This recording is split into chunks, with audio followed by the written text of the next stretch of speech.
Sa gitna ng umiiral na gun ban, isang kandidato sa pagka-alkalde sa Getafe, Bohol ang tinangkang itumba. Nakaligtas si Attorney Rico Covarrubias pero namatay ang kanyang driver. Ayon sa pulisya, pasado alas 2 ng hapon ng pagbabarilin ng mga armadong lalaki ang kotseng sinasakyan ni Covarrubias malapit sa barangay Tulang. Napuruhan ang driver ng kandidato na kanyang ikinamatay. Sa Malvar, Batangas, sa kulungan ng bagsak ng 42 anyos na si Rolly Sopeño matapos reklamo ng panunutok at pagpapaputok ng baril sa barangay San Pio Quinto. Kwento ng 14 anyos na biktima, nakatambay lamang siya sa loob ng jeep ng kanyang tiyuhin nang nakarinig siya ng 3 sunod na putok ng baril. Agad daw siyang bumaba at doon niya nakita ang suspect. Pero na magkaharap na sila, laking gulat na lamang ng binatilyo nang tutukan siya ng baril ng suspect. Naaresto ng mga responding pulis si Sopeño na todo tanggi sa mga paratang. Sa datos ng pulisya, 25 ang inaresto sa mahigit 4,000 COMELEC checkpoint sa bansa.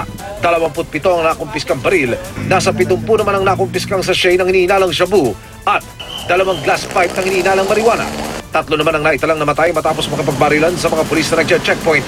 Pakiusap ng PNP sa publiko. Kapag mayroong checkpoint na, we open the cabin light, slow down, open the windows para makita na kagad ng inspector na pulis yung loob ng ating sasakyan. Emil Sumangil, GMA News.